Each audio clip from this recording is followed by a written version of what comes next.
Good morning. Are you Anthony Mendoza? Yes, ma'am. And Mr. Mendoza was previously in court and entered pleas of true to counts 1 through 13 in a motion to revoke probation.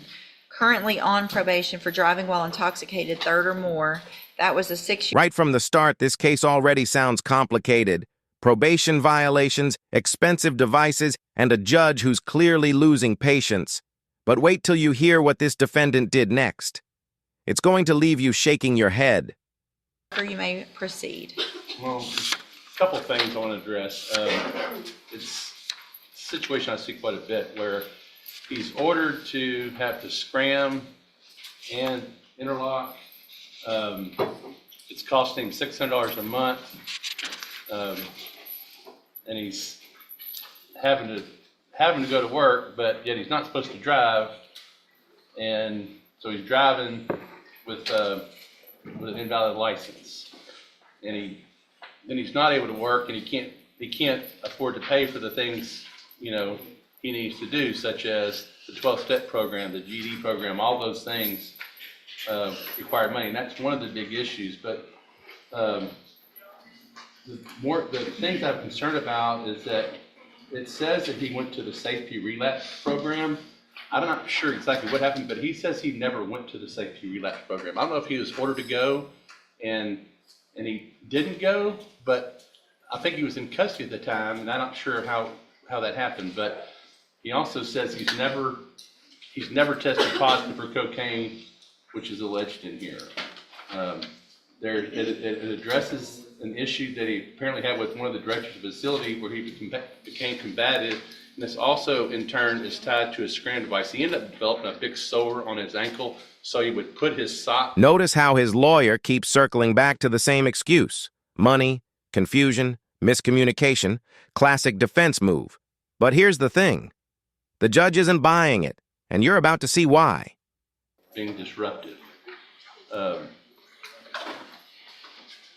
He has no other felonies, Judge, and he wants the opportunity to go back to he wants to complete his probation. He wants to do the safety relapse.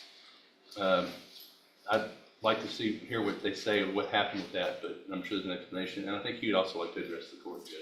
Well, let me first make sure I've got the timeline, because it appears that I see that safety he completed and then was placed on zero tolerance in the high-medium caseload. And after that, there was an issue where he was testing positive, again, for alcohol and cocaine, which I understand he denies the cocaine, but that's what this alleges. And in October of 2022, I'm assuming through an administrative hearing, was granted relapse safety. Yes, ma'am. There was a motion to revoke that was filed and came before the court, and he was ordered to go to relapse safety, and he absconded. And he never went to relapse. So he wasn't in custody? No. Okay. And then, so we didn't see him again until August 11th of 2023, when he was arrested in Houston.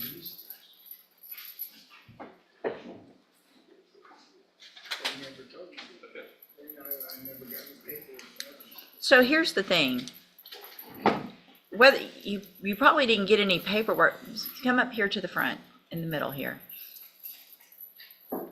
From at least October of 2022 until August 11th of 2023, you wouldn't have known about anything because you quit going to probation. You were an absconder. And the only reason we found you is because you were arrested in Houston for aggravated assault. Boom. There it is. He didn't just skip probation. He vanished and got caught on aggravated assault with a deadly weapon. That's not a slip-up. That's a disaster. You can literally feel the judge's tone shift here. Third time, it looks like to me that you would have been given an opportunity to remain on probation. Gave you upfront time, continue you on probation. Courtesy supervision was sent to Harris County, and then we have the scram device issues still, alcohol violations, interlock violations, aggressive behavior, ongoing alcohol use. So if you didn't do the relapse safety, it's not anyone's fault other than your own, because if you didn't know about it, it's because you weren't going to probation. Mr. Nichols? Judge, I think it's pretty clear. He was put on zero tolerance a couple of years ago, and here we are on the second time. Third. Multiple times. Yeah. And I don't know what else we could do. So obviously, I agree with the probation department's recommendation for revocation. I think he's had more than enough chances, Judge. In fact, there's just one thing I want to make the court aware of. If I can call Ms. Martinez real Yeah, quick. sure. Ms. Martinez, would you please raise your right hand? Do you swear or affirm the testimony you're going to give in this hearing will be the truth, the whole truth, and nothing but the truth, so help you God? Thank you. Go ahead. Ms. Martinez, you were the supervising, well, Ms. Mendoza was on Harris County supervision, correct? Yes, sir. And you were back in October when he started having these violations and the warrant was issued. Did you advise him to turn himself in? Yes. And what was his response to you? He had responded with an email that said, "Ha." That was his only reply to you. Did I ask you to print me out a copy of that? Yes. Showing you what I marked mistakes as one for purposes of this hearing. Is this a copy of the email with his reply to you? Yes. I'll tender to the defense attorney, Your Honor. Okay. Tender to the court for purposes of this hearing, I'll offer State's Exhibit 1. It's admitted. And is that pretty consistent with his level of cooperation and attempts to maintain probation while he's been supervised? Yes, sir. No other questions, Your Honor. All right, any questions? Just a couple. I want to clarify on the relapse program. You said y'all came to court on motion to revoke. Is that my understanding? Okay, pause. The man gets an email saying turn yourself in, and his response is just, "Ha?" This might be one of the boldest or dumbest replies ever sent to a probation officer. What do you think? Comment below. Arrogance or frustration? I wasn't supervising. Okay.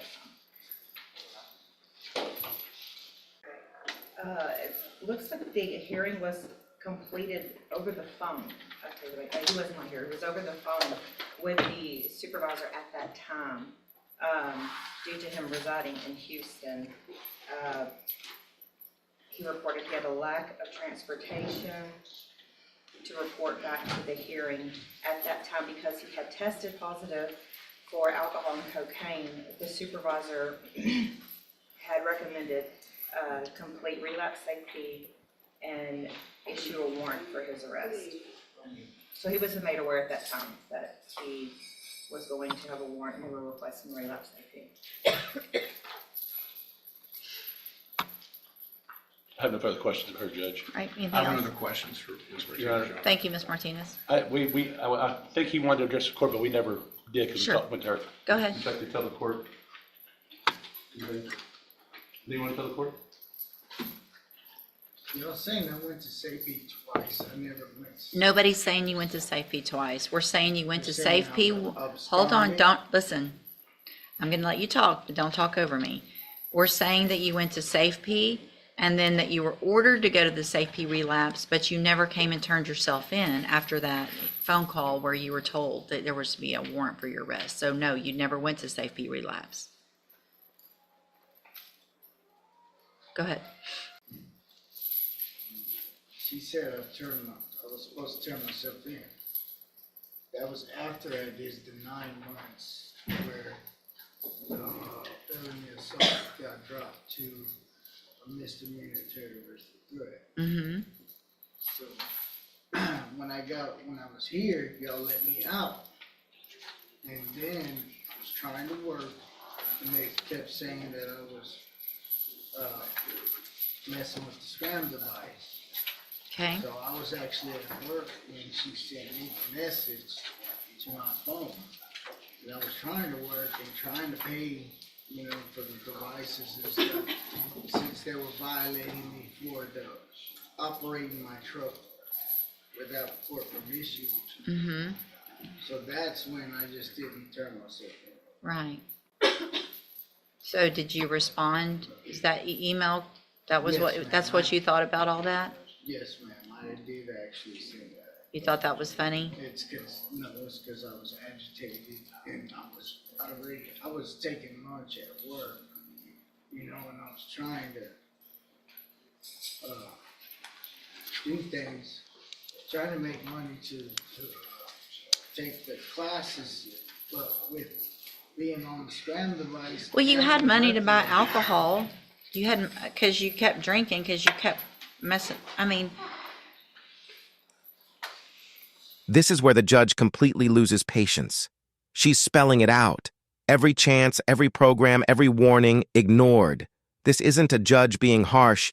It's a judge running out of mercy. Anytime stopped testing positive and having blood alcohol readings that were positive on those things, then you could have eventually gotten off of those. I don't keep people on those for very long.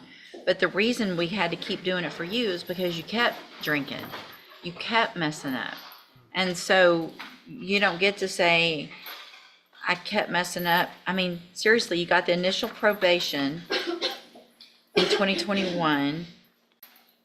You got you got safe P, you got some upfront time because of the Harris County issue, didn't revoke you, haven't revoked you, 3 times haven't revoked you. And here we are with all of these violations. Through the TDCJ program, I was doing what I needed. The only time I had issues when I had the foot problem that I got from the halfway house. That's the only reason they said I absconded from the TDCJ program. Okay. I've actually done well through the program, through with the supervised division. The only time I messed up is when they stopped supervising me and made me go do these things by myself. Well, I mean, how old are you? How old are you? I'm 43. 43 years old. And I have no felonies on my record except for this. That doesn't mean anything. You have this felony and you have 6 years hanging over your head. And you've been given all the tools. You went to safety, you got aftercare. At some point, you have to take those tools and do for yourself and not come in and say, well, they made me do it for myself, so it's somebody else's fault that I kept drinking. And there it is. After years of chances and broken promises, 6 years in state prison. Honestly, you can hear the exhaustion in the judge's voice. She's done. What do you think? Fair punishment or too severe? Face me and you're going to get your sentence. And if at this time I could give you more, I would, I promise you, but I can't. So I'm going to find that you entered your pleas of true to counts 1 through 13 freely and voluntarily. Find those counts true. Find sufficient evidence to revoke your probation, and at this time revoke your probation. Sentence you to 6 years in the institutional division of the Texas Department of Corrections. You will receive credit on that sentence for any time that you've been in custody that the law gives you the right to receive. I'm going to hand you a certification of your right to appeal. This was not an agreement, so you do have some rights to appeal. Y'all need to sign that before you leave right now. You need to sign that you're getting a copy of it, and then we'll give you your copy, and then when you're done with that, you can go back with the bailiff.